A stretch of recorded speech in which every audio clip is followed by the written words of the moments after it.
매일 성경을 계속 묵상하고 있습니다. 여러분 어떠세요? 재미가 아주 쏠쏠하십니까?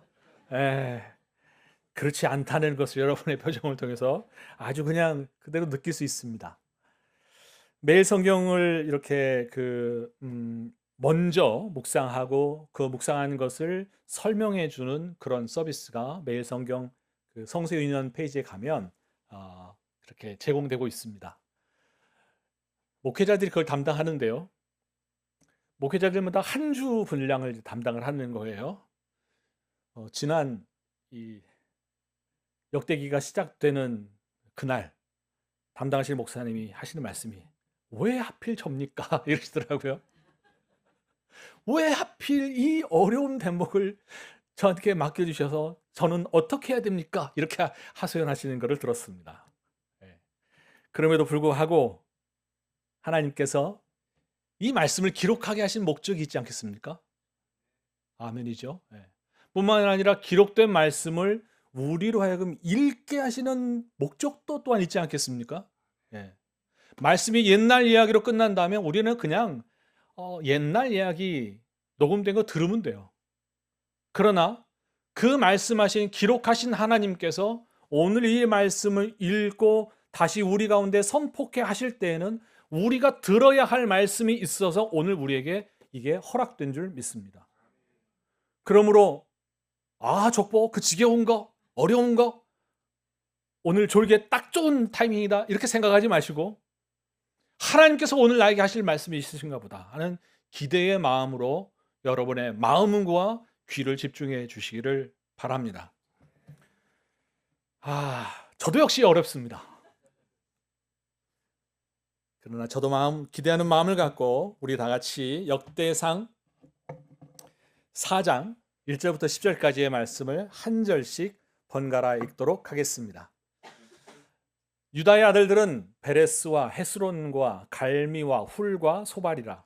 소발의 아들 르아야는 야핫을 낳고 야핫은 아우메와 라핫을 낳았으니 이는 소라 사람의 종족이며 에담 조상의 자손들은 이스르엘과 이스마와 잇바스와 그들의 매제 하술렐보니와 그돌의 아버지 분우엘과 후사의 아버지 에셀이니 이는 다 베들레헴의 아버지 에브라다의 맏아들 훌의 소생이며 드고아의 아버지 아수훌의 두 아내는 헬라와 나아라라. 나아라는 그에게 아우삼과 헤벨과 데므니와 하하스다리를 낳아 주었으니 이는 아라의 소생이요 헬라의 아들들은 세렛과 이소할과 에드난이며 고스는 아눕과 소베바와 하룸의 아들 아하헬 종족들을 낳았으며 야베스는 그의 형제보다 귀중한 자라. 그의 어머니가 이름하여 이르되 야베스라 하였으니 이는 내가 수고로이 낳았다 함이었더라. 야베스가 이스라엘 하나님께 아뢰어 이르되 주께서 내게 복을 주시려거든 나의 지역을 넓히시고 주의 손으로 나를 도우사 나로 환난을 벗어나 내게 근심이 없게 하옵소서 하였더니 하나님이 그가 구하는 것을 허락하셨더라. 아멘. 자, 족보를 읽었습니다. 재미가 느껴지시나요? 예. 막막한 그래도 저기 9절 10절은 좀 친숙한 그런 구절이긴 합니다만은 앞에 누가 그 아들을 몇 명을 낳았는지 발음도 어려운 이름들을 왜 이렇게 붙여놔 가지고 느낌이나 어떤 감동을 취하기가 쉽지 않아요. 저의 책장에 정말 손이 간 기억이 한 번 있나? 이렇게 있는 그래서 재미없고 펼쳐볼 생각조차 들지 않는 책이 있습니다. 뭐게요? 네, 족보예요. 족보. 역대상이 아니고 족보예요. 그러다 보니 언제 이사하다 보니까 그 족보가 없어졌어. 4권이었는데 그 4권이 어디 간지 없어졌어. 그렇다고 뭐 제가 뭐 그 족보에서 파냄을 당하는 그런 일은 없겠습니다만은 찾아보니까 인터넷 족보라는 게 또 있더라고요. 예. 아무튼 성경 안에 이 족보 그리고 이름들이 자주 등장합니다. 특별히 여기 이 족보를 읽을 때는 읽는 방법들이 있습니다. 책들을 읽을 때 보통 어떤 내용들이 중요해서 그 스토리 전체를 이해하는 그런 장르 그런 책들이 있고요. 또 분석하면서 읽어야 되는 그런 논문과 같은 그러한 설명문의 장르도 성경 안에 있습니다. 행간을 읽어야 되는 그런 책들이 있어요. 행간. 아, 이 사이에 뭔가가 있는 것 같다라고 하는 그런 느낌을 잡아야 되는 책들이 있어요. 근데 오늘 우리가 읽은 이 대목, 족보는요, 이름들, 이름에 집중해야 하고 또 그 이름과 이름 사이를 또 읽어야 하는 대단히 난이도가 높은 그러한 책입니다. 그러니까 여러분, 오늘 조금 정신 좀 차리셔야 돼요. 네, 여보세요? 네, 차리셔야 돼요. 오늘 이 말씀을 읽으면서 그리고 그 안에서 해석된 저를 통하여서 전달하기를 원하시는, 우리 함께 공유하기를 원하시는 그 세 가지를 여러분과 함께 나누기를 원합니다.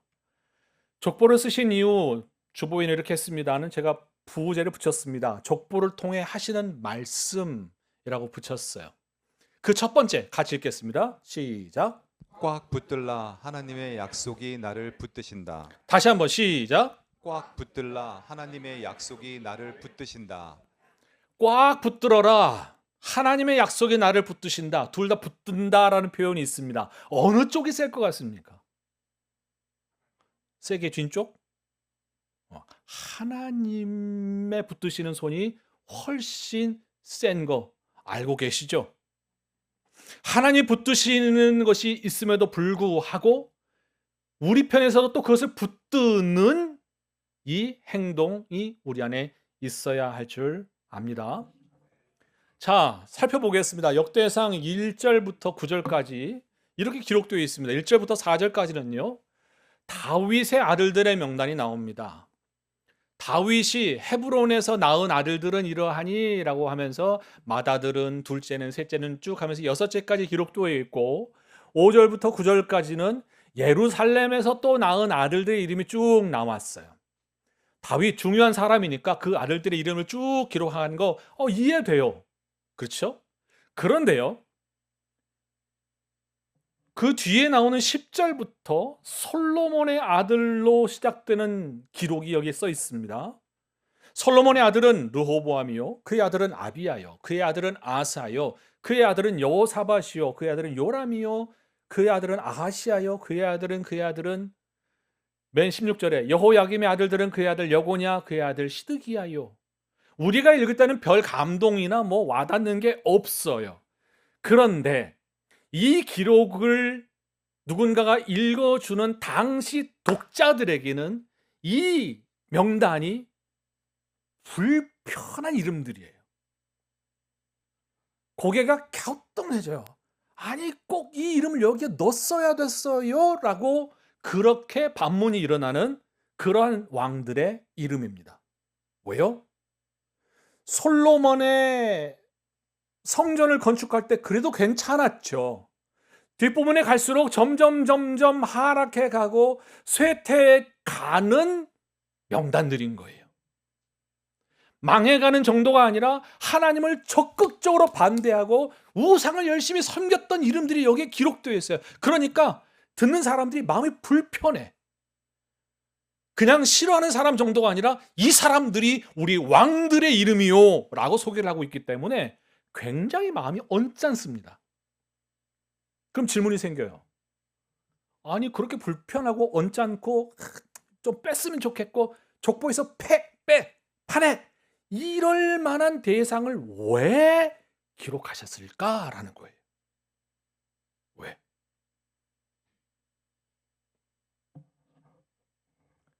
특별히 북쪽 이스라엘, 남쪽 유다 우리 나눠진 거 알고 있죠?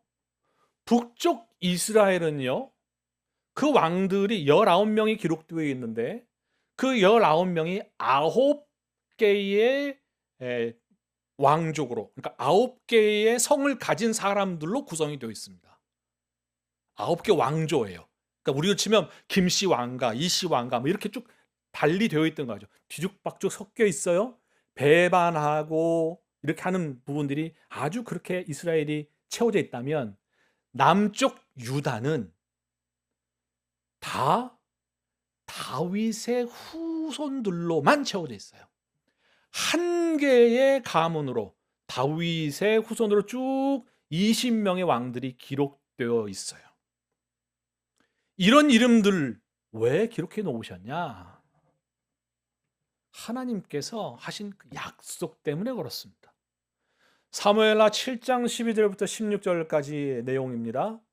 여기는 선지자 나단을 통해서 하나님께서 다윗에게 하신 말씀이 기록되어 있습니다.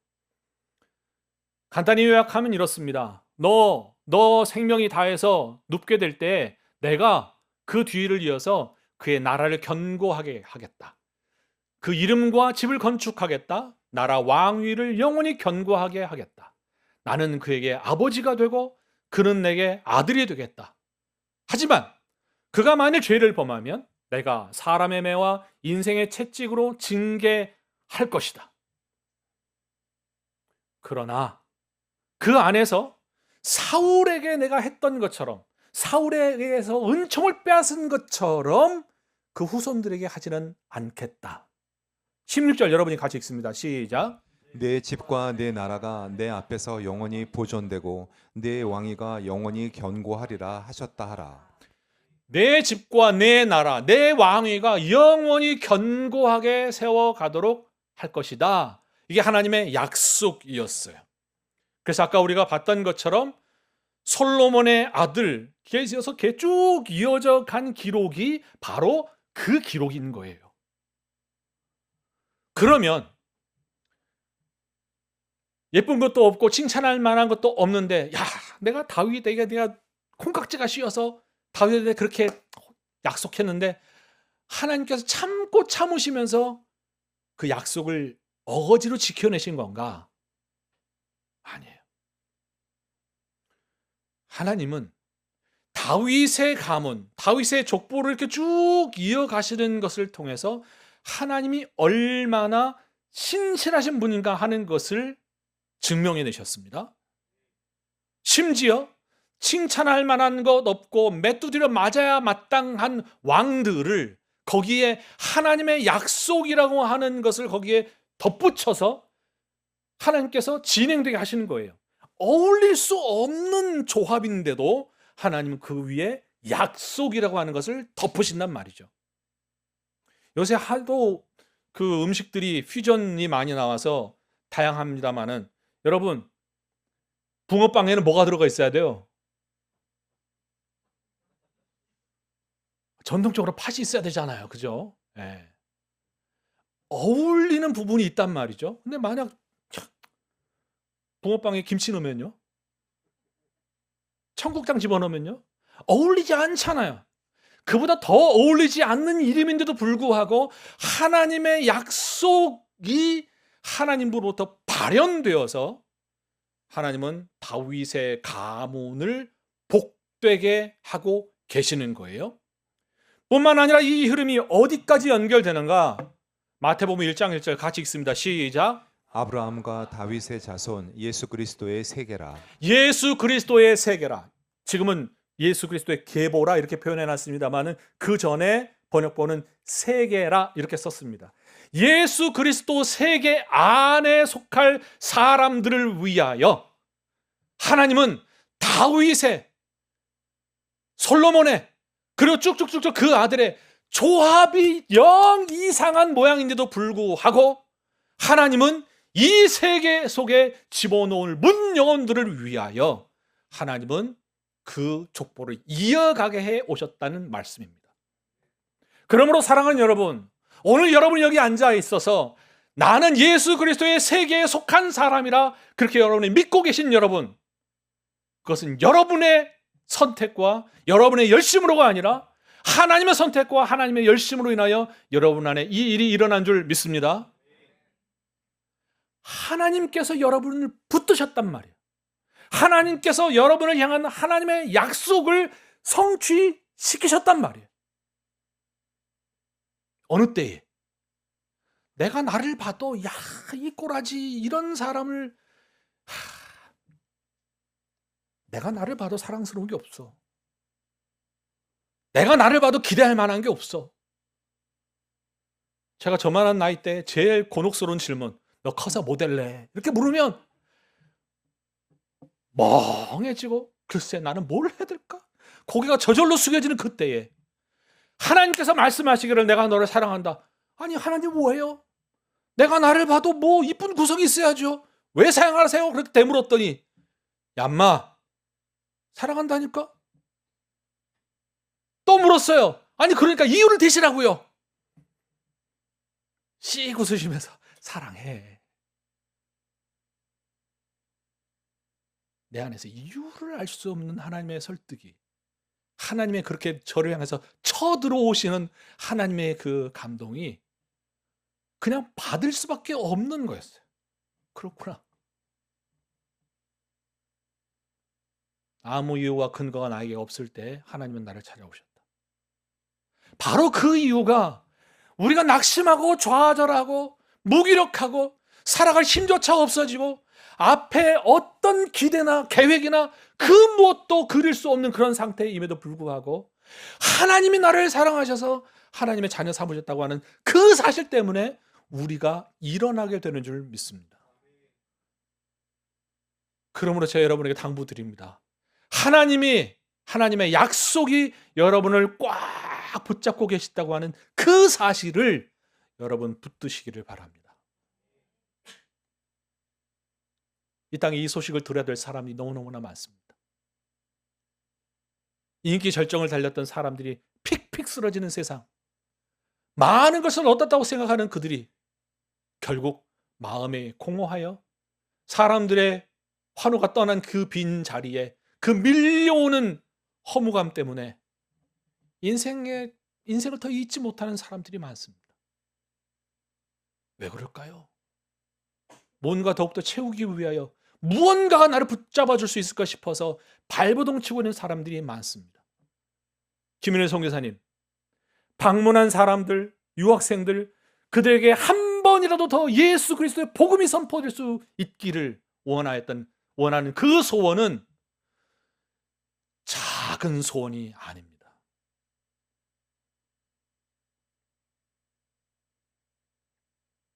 우리를 향하여 이 자리에 앉아있는 한 사람 한 사람, 또 육체가 연약하여 사정이 있어서 영상을 통하여 주 앞에 서 계신 우리 사랑하는 성도 여러분, 하나님께서 여러분을 붙드시는 줄 믿습니다. 여러분의 기력이 다하여 여러분이 붙들 수 있는 힘이 한 자락도 남아있지 않은 그때에도 하나님은 여러분을 붙드시는 줄 믿습니다. 당부드리는 것은 여러분에게 붙들 힘이 있을 때에 하나님이 나를 붙드신다고 하는 그 사실을 더욱더 견고하게 붙잡는 주의 성도들 되시기를 주의 이름으로 축원합니다. 같이 읽습니다. 하나님이 세상을 시작. 하나님이 세상을 이처럼 사랑하사 독생자를 주셨으니 이는 그를 믿는 자마다 멸망하지 않고 영생을 얻게 하려 하심이라. 하나님의 사랑이 우리 가운데 있는 줄 믿고 이것을 누리며 사는 우리가 되기를 간절히 소원합니다. 두 번째, 족보를 통해 하시는 말씀 같이 읽습니다. 시작. 힘을 내라. 하나님께서 나를 통해 일하기 원하신다. 한 번 더 읽겠습니다. 시작. 힘을 내라. 하나님께서 나를 통해 일하기 원하신다. 역대상 3장 17절부터 20절까지 말씀이에요. 중간에 뭔가 좀 크게 보이시나요? 일부러 조금 크게 해놨어요. 왜 그렇게 했냐? 이 기록을 접한 사람들은 여기에 쭉 읽다가 스룹바벨 그러면 귀가 그냥 툭 튀어요. 어떤 사람인지 너무 잘 알아. 그리고 그를 통해서 무슨 일이 일어났는지를 보았던 사람들이에요. 스룹바벨 성전, 다시 성전이 재건되었던 것을 그들이 경험하고 있는 세대가 이 글을 읽었단 말이에요. 첫 번째 독자들이란 말이에요. 그러니까 다른 부연 설명이 없음에도 불구하고 부다야의 아들들은 스룹바벨과 하면서 스룹바벨? 내가 아는 사람인데? 이렇게 반응이 나오는 대목이란 말이죠.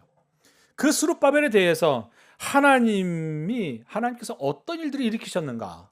학개서 1장 1절에 이렇게 기록되어 있습니다. 다리오 왕 제2년 6째 달 곧 그 달 초 하루에 여호와의 말씀이 선지자 학개로 말미암아 스알디엘의 아들 유다 총독 스룹바벨과 여호사닥의 아들 대제사장 여호수아에게 임하니라. 하나님의 말씀이 임하여서 그들에게 들려진 그 내용은 성전을 건축해라. 뿐만 아니라 14절에는 여호와께서 스알디엘의 아들 유다 총독 스룹바벨의 마음과 여호수아의 마음과 남은 모든 백성의 마음을 감동시키셨대요. 그래서 그 감동으로 인하여서 그들 전체가 만군의 여호와 그들의 하나님의 전 공사를 착수했다. 이렇게 기록되어 있습니다. 스룹바벨, 그에게 하나님의 말씀이 임하고 그에게 감동이 있어 그가 하나님의 일을 위하여 움직이게 되었다는 거예요. 여러분의 질문 드립니다. 여러분에게 임한 하나님의 말씀은 무엇입니까? 여러분의 마음 가운데 그런 감동이 있었지라고 떠올리게 되는 그 감동의 순간은 언제입니까? 그 내용은 무엇입니까? 동일한 질문을 저에게 던져봤어요. 나에게 감동이 됐던, 나에게 일금이 일어났던 건 언제가 처음이었을까 생각을 해보니까 유감스럽게도 성경은 아니었어요. 다 같이 외웠던, 초등학교도 아니고 국민학교 시절 때 모두가 다 같이 외웠던 국민교육 헌장이 저의 마음을 흔들었어요. 우리는 민족 중흥의 역사적 사명을 띠고 이 땅에 태어났다. 그 말을 그냥 막 외우다가 어느 순간에 내가 대단히 역사적인 인물이구나 라는 것을 제가 알게 됐어요. 물론 이 국민교육 헌장은 1968년부터 94년 한 25년간 이렇게 쭉 있다가 일제의 군국제의의 흔적인 것 같다, 여러 논란이 있어서 결국 사라져 버렸습니다. 폐지되기로 했는데요. 아무튼 근데 그게 하나님의 나라와 연결이 되면서 저에게는 이게 달리 기록된 거죠. 나는 민족 중흥의 역사적 사명을 띠고 태어났다가 아니라 나는 하나님 나라의, 어떻게 읽어야 돼요? 하나님 나라의 중흥을 위하여 역사적인 인물로 태어났다. 저는 그렇게 해석이 되는 거죠. 또 떠올려 보면 더 마음을 뛰게 했던 큰 감동이 있었던 표현이 하나가 있습니다. 같이 있습니다. 시작. Not you, but you. 이런 건 막 읽어버리는 게 아니에요. 천천히. 다시 한번 시작. Not you, but you. 네 음절밖에 안 되는 게 무슨 뜻이냐? 당신이 아니더라도 하나님은 하나님의 역사를 이어가실 수 있습니다. 그러나 하나님은 당신을 통하여 하나님의 역사를 이어가기를 원하십니다. 하나님은 당신이 예배하지 않아도 어느 것 하나 부족하지 않는 그런 하나님이십니다. 그러나 하나님은 당신의 예배를 통하여 하나님의 영광 받기를 원하십니다. 하나님은 여러분이 찬양하지 않아도 충분히 그 존귀하심이 높아지신 이미 충분한 하나님이십니다. 그럼에도 불구하고 우리 입술의 찬양을 듣기를 원하시는 분이십니다. 능력이나 지혜나 권세나 그 어느 것 하나 부족하지 않으신 그 하나님이 바로 나를 통하여 그 일을 하기를 원하시고 나를 통하여 하나님의 영광이 더 높아지기를, 나와 함께 그 일을 하기를 원하신다는 말씀을 들을 때 제 영혼이 펄떡펄떡 뛴 것이 기억났어요. 여러분의 마음 가운데 있는 하나님의 울림의 흔적은 무엇입니까? 하나님께서 여러분의 온몸에 전율이 흐르게 하고 머리카락이 쭉 펴서게 하는 하나님의 말씀에 들은 기억은 언제입니까? 둘 중에 하나겠죠. 수없이 말을 했는데도 귀 막고 마음 닫고 나는 듣기 싫어 외면했거나, 하나님 말씀하지 않으셨거나. 당연히 후자는 아니겠죠.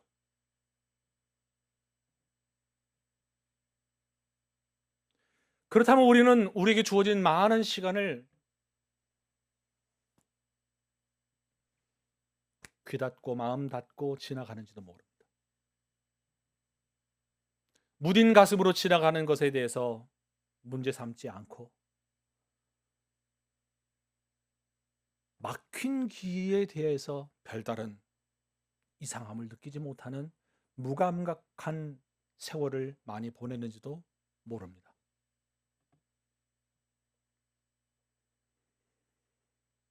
하나님은 스룹바벨에게 그 마음에 그리고 그 귀에 하나님의 말씀이 임하게 하시고 그 심령에 감동을 주게 하시고, 근데 그 감동이 스룹바벨과 여호수아와 선지자 학계를 통하여 여러 종교 지도자들 그리고 유대 총독이라고 했기 때문에 정치적인 힘을 가진 모양으로 그들을 세우시되 마치 꼭 이들이 주인공인 것처럼 세우셨어요. 그들을 주인공처럼 세우시는데 실상은 주인공이 아니라 뭐죠? 엑스트라예요. 엑스트라. 성경 이걸 분명하게 이야기해주고 있습니다. 스가랴서 4장 7절의 맨 아랫부분은 이렇게 되어 있죠. 큰 산아 네가 무엇이냐, 내가 스룹바벨 앞에서 평지가 되리라. 큰 산이 스룹바벨 앞에서, 그러니까 모든 문제들이, 모든 난제들이 스룹바벨 앞에서 다 해결될 거다. 스룹바벨 대단한 사람으로 높임 받는 모양을 써놨는데 그 앞에 야 너 엑스트라야, 이렇게 하나님께서 말씀하십니다. 우리 파란 부분까지 같이 읽습니다. 여호와께서 시작. 여호와께서 스룹바벨에게 하신 말씀이 이러하니라. 만군의 여호와께서 말씀하시되 이는 힘으로 되지 아니하며 능력으로 되지 아니하고 오직 나의 영으로 되느니라. 너의 힘으로 되지 않고 너의 능력으로 되지 않고 오직 여호와의 영으로. 이것이 있어야만 가능하다. 누가 주인공이라고요? 하나님이 주인공이시다. 너는 엑스트라야. 그럼에도 불구하고 하나님은 이렇게 쓰기로 잘 하세요.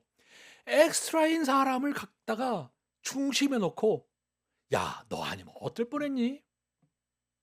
네가 지금 여기 있으니까 이 일이 되는 거야. 네가 나하고 같은 마음을 품어서 야, 나 그거 나 보니까 너무 기쁘다. 아브라함에게 그렇게 말씀하시고요. 모세를 불러서 아이고 이 주둥이가 너무 힘이 없어요. 능력 없어요. 그래? 너 내가 만들었잖아. 이렇게 해서 막 용기 백배 하셔서 홍해를 갈 때 어떻게 하셨어요? 지팡이 들고 뭐 했어요? 들었잖아요. 홍해는 누가 갈랐는데? 하나님께서 홍해를 갈랐는데 주인공인 모양처럼 모세를 그렇게 세워놓으셔요. 하나님께서 우리 한 사람 한 사람 부르실 때 하나님은 참 이 모두가 다 아는 비밀, 주인공이 아닌데 주인공인 것처럼 우리 한 사람을 그렇게 귀하게 불러서 사용하기를 기뻐하신단 말씀이에요.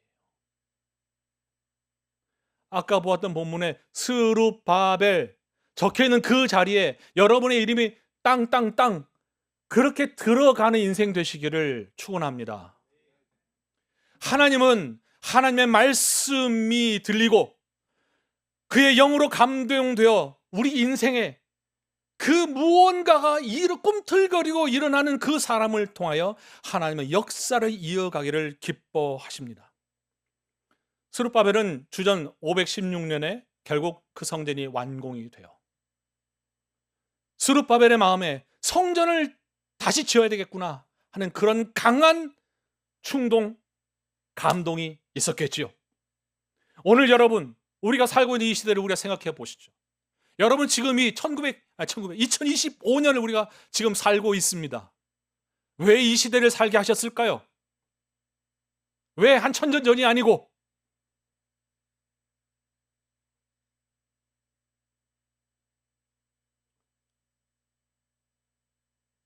이 빠른 세상에 돌아가는 이 시대에 왜 하나님은 나를 지금 여기 살게 하시느냐 말이에요.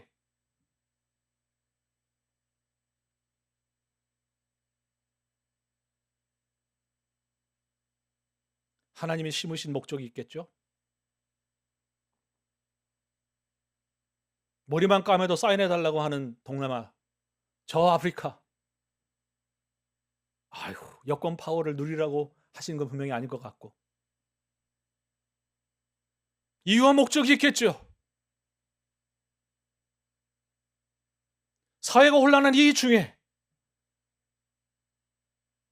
그저 그런 사람으로가 아니라 하나님의 사람으로 지금 이 시대를 살게 하는 하나님의 목적들이 있겠죠.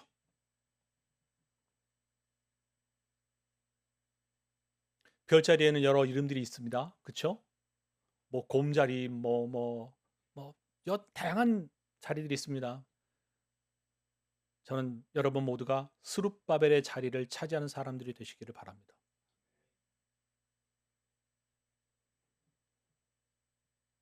이미 하나님께서 붙드시고 세우셔서 네가 이 일을 해야 되겠다라고 감동하신 그런 경험을 가지신 분들이 있으십니까? 힘을 내시고 하나님께서 여러분 사용하기를 기뻐하신다는 말씀으로 용기 얻으시기 되기를 주의 이름으로 축원합니다. 세 번째 족보를 통해 우리에게 하시는 말씀 같이 읽습니다. 3번 시작. 연결하라. 하나님의 큰 그림이 완성되도록.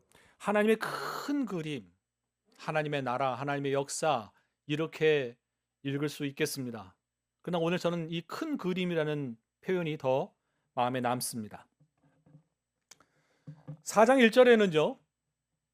유다의 아들들은 베레스와 헤스론과 갈미와 훌과 소발이라 이렇게 기록되어 있습니다. 자, 유다의 아들들 몇 명이에요? 베레스, 헤스론, 갈미, 훌, 소발 이렇게 되죠. 5이잖아요. 그런데요. 실상 저기에 실제 아들은 베레스예요. 헤스론은 손자예요. 갈미는 또 그 아들이에요. 그러니까 소발까지는 하나, 둘, 셋, 넷, 다섯, 6대에 걸친 소발이 이렇게 기록되어 있는 겁니다. 그런데요. 역대상 2장 7절 우리가 이미 묵상했던 2장 7절에 보면은요. 그 갈미의 아들이 여기에 기록되어 있습니다. 아갈이라고 되어 있고 여호수아 7장 1절에 빨간색으로 표시되어 있는 부분 유다 지파 세라의 증손 삽디의 손자 갈미의 아들 아간이라고 되어 있습니다. 아간과 아갈은 같은 사람이에요. 자, 그러면 삽디 없죠. 세라 없죠. 아간 없습니다. 근데 그 아간에 대해서 아랫부분에 이렇게 썼습니다. 온전히 바친 물건을 가졌음이라. 그리고 위에는 온전히 바친 물건으로 말미암아 범죄하게 했다. 그들에게 대한 결과는 이스라엘 자손들에게 대한 진노였습니다. 족보에 그 이름이 없습니다. 개인의 살았던 흔적이 없고요. 그 가족의 흔적이 없고요. 가문의 흔적이 없습니다. 그들만 사라지게 할 뿐만 아니라 그 민족이 고통받게 한 사람들의 기록입니다. 반면 2절부터 8절까지는요. 여기에 종족이라는 표현이 나오고요. 조상이라는 단어들이 나옵니다. 누구누구의 소생이라는 표현들이 나와요.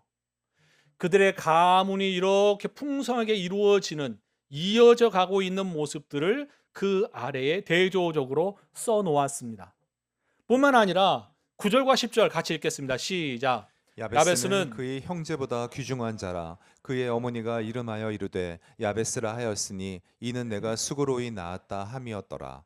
야베스가 이스라엘 하나님께 아뢰어 이르되 주께서 내게 복을 주시려거든 나의 지역을 넓히시고 주의 손으로 나를 도우사 나로 환난을 벗어나 내게 근심이 없게 하옵소서 하였더니 하나님이 그가 구하는 것을 허락하셨더라. 야베스의 위아래에 대한 것 없고 그냥 야베스를 툭 들어다가 그냥 짜잔 하고 소개를 한 대목이 나와요. 자, 대조해 보면 그렇습니다. 흔적이 없이 사라져버린 사람, 자기와 가족과 가문과 민족에게 큰 해악을 끼친 사람의 보이지 않는 흔적. 그러나 그 안에 자신과 가족과 가문을 일으키고 하나님께서 특별히 마음을 실어서 돋보이게 만든 사람의 기록. 너무 대조적이죠? 믿음의 족보라고 생각할 때 여러분에게 있는 믿음의 족보는 어떻게 지금 진행이 되고 있습니까? 잘 연결되고 있나요? 아니면 끊어져 있나요?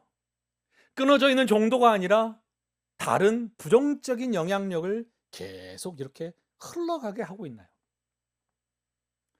저는 저의 어머니, 저의 외할머니, 저의 외할머니의 아버지, 그리고 그의 어머니, 이 두 분은 동시에 시작하셨다고 생각을 하더라도 적어도 4대에 흐르는 믿음의 계보가 있습니다. 근데 그 중에 모두가 다 예수 믿는 거 아니에요. 어떻게 됐는지 사라져버린 사람들이 있더라는 거죠. 현재형 안에서 사라져버리고 있는 사람들이 있더라는 거예요. 되묻습니다. 여러분의 믿음의 계보는 어떻게 되어가고 있습니까? 이 부분에 대해서 우리가 좀 심각하게 생각을 해야 할 줄 압니다. 지난주에 구미에서 있었던 아시안 육상 선수권 대회입니다. 마지막 여기 바통을 들고 이렇게 그 결승선을 넘은 한국 선수의 모습이 보여요. 400m 계주에서 대한민국이 한국 대회 신기록, 아시아 이 대회 신기록까지 수립을 하면서 금메달을 땄어요. 대단히 역사적인 업적이라고 합니다. 근데 이 400m 계주 4명이 뛰죠. 4명이 뛰어요. 그 4명이 뛰는데 3번의 바통의 터치가 일어납니다. 그 바통이 전달되는 그 지역을 익스체인지 존이라고 표현되어 있고 또는 바통 존 또는 테이크오버 존이라고 부릅니다. 그 구간은 20m에 불과합니다. 3번에 걸쳐서 4번의 선수들이 손에 쥐고 있는 바통을 건네주어야, 그리고 그것을 어떻게 건네주느냐에 따라서 기록이 달라지는 그런 경기예요. 자, 이 경기를 우리 인생으로 생각을 해보면 우리의 인생, 이 바통존, 이 익스체인지 존이 얼마가 될까? 얼른 떠올려 보니까 여러분 거북이가 몇 년 산다고 그래요? 안 물어봐서 모르시겠죠? 네. 거북이 보통 한 일반적으로 150년 수명을 이야기합니다. 거북이 띠니? 아니요. 어떤 바다거북은 뭐 400년으로 추정되는 그런 거북도 있다고는 합니다. 근데 일반적으로 150년, 육지 거북은 좀 더 오래 산다고 해요. 근데 여러분 여쭙습니다. 바다거북이 그 새끼에게 뭔가 물려주는 게 있나요? 교육적으로? 기억해 보세요. 알에서 깨어나면 그 바다거북은 다른 거 아무것도 없어. 본능적으로 바다를 향해서 이루고서 가잖아요. 그죠? 네. 끝.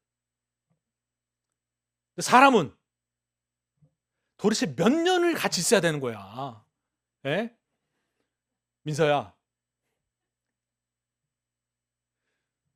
부모와 자식 간에 몇 년을 같이 있는 거예요. 최하 한 13년 정도 될까? 여러 나라마다 그게 다르잖아요. 13살 되면서 성년으로 대우하는 그런 나라도 있기 때문에 제가 그렇게 이야기를 합니다. 그러나 우리나라 같은 경우에는 이게 20년인지 30년인지 이것도 모르겠어. 아유, 지긋지긋할 정도로 같이 붙어 있어. 근데 그걸로 끝나나요? 자식 결혼하고 끝난 줄 알았더니 얼마 있다가 엄마 데리고 나오는 그 손주들까지 봐야 되는, 졸업이 아닌 거죠. 긴 시간 동안 이게 한국인의 문화로 봐야 되는 건지. 그러나 저는 이 시간들이 예사롭지 않게 보이는 거예요. 하나님께서 왜 우리 민족들에게 특별히 이렇게 끈끈하게 붙어 있도록 하실까? 만약 이 붙어 있게 하신 이 시간이 우리에게 주신 신앙이 오롯이 전달될 수 있도록 하시는 그런 시간들이라면, 그런 기회들이라면 뿐만 아니라 대를 건너서 내 손주에게도 이거를 습득할 수 있게끔 가져갈 수 있게 하는 기회로 하나님이 만드셨다면, 그다음 이건 하나님의 큰 의도다, 큰 목적이다라고 생각을 합니다. 특별히 야베스가 하나님께 정말 눈에 띄는 사람으로 그렇게 기록을 이렇게 특별하게 부연 설명을 했던 그 이유, 여호와께 그가 간구하였고 여호와는 그에게 그 간구에 응답하셨더라. 하나님과 소통이 일어나는 사람으로 야베스를 그렇게 높이셨던 것처럼, 특별히 기록하셨던 것처럼, 여기 앉아 있는 우리 모든 성도들이 그렇게 하나님께서 주신 기회를 낭비하지 않고 바통을 터치해 가면서 그 과정 중에 야베스와 같이 하나님의 주목을 받는 사람으로 서시게 되기를 주의 이름으로 축원합니다. 예레미야 34장 2절 3절 같이 읽겠습니다. 시작. 이를 행하는 여호와, 그것을 지어 성취하는 여호와, 그 이름을 여호와라 하는 자가 이같이 이르노라. 이르노라. 너는 내게 부르짖으라. 내가 네게 응답하겠고 내가 알지 못하는 크고 비밀한 일을 내게 보이리라. 하나님께서 우리에게 알려주실 비밀한 일들이 훨씬 많은 줄 믿습니다. 다 안 것 같고 AI가 다 답을 주는 것 같지만 하나님께서 펼쳐내실 하나님의 큰 역사가 아직 우리에게 남아 있습니다. 우리 한 사람 한 사람을 통하여 하실 그 일이 남아 있다고요.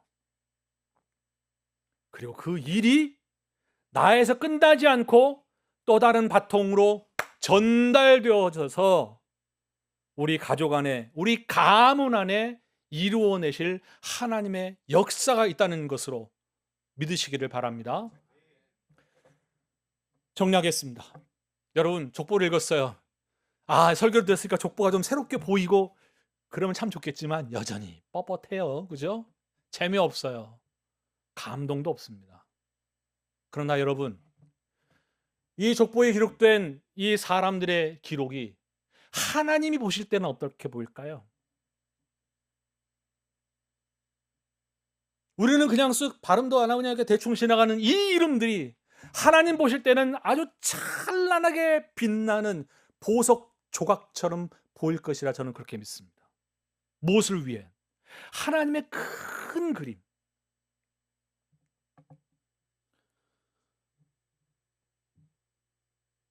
스테인드 글라스 한 부분입니다. 저기에는 조각조각이 다 이렇게 연결이 돼서 큰 그림을 이루었습니다.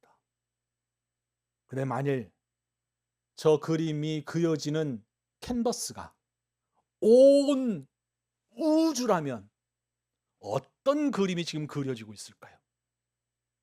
태초부터 시작된 하나님의 역사의 시간을 통하여 하나님이 하나님의 큰 그림을 그려가고 있다면, 그리고 그 그림을 위하여 여러분 한 사람 한 사람을 조각처럼 사용하여서 그 그림 안에 끼워 놓고 있다면,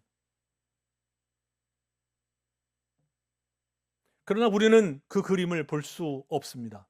그리고 그 그림을 우리가 상상도 할 수 없습니다.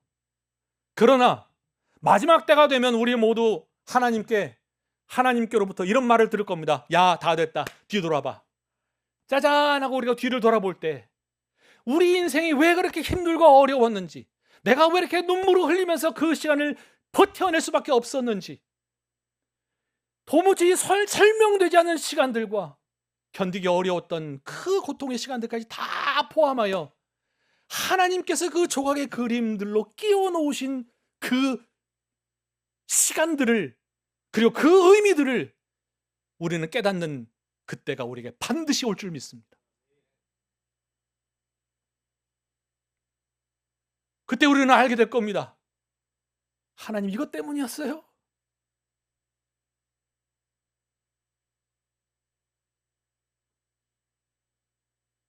그리고 또 우리는 발견할 겁니다. 내 옆에, 내 앞에 바짝 붙어 있었던 그 조각들을 우리가 보게 될 겁니다. 그리고 우리는 입을 열어서 찬양할 겁니다. 하나님의 계획과 하나님의 이 큰 그림은 상상해 볼 수도 없었고,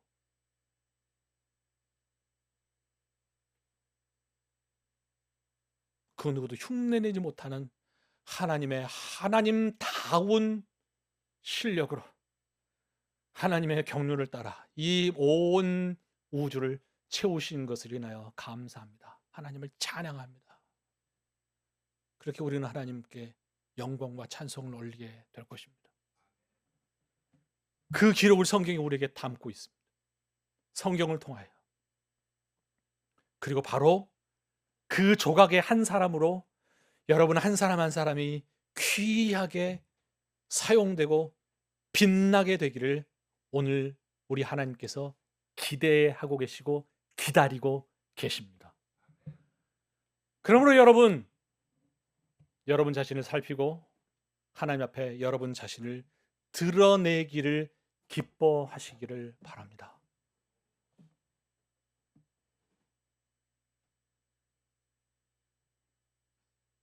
이 식들을 가지고 우리가 살아갈 때에 우리에게 주어진 이 사람들이 얼마나 귀한지 몰라요. 우리 옆에 있는 분 우리 좀 보면서 좀 인사 좀 나누시죠.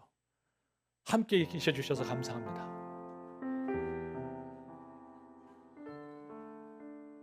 그리고 기대합니다. 하나님이 어떤 그림 그리실지 몰라요. 어떤 조각으로 사용하실지 몰라요.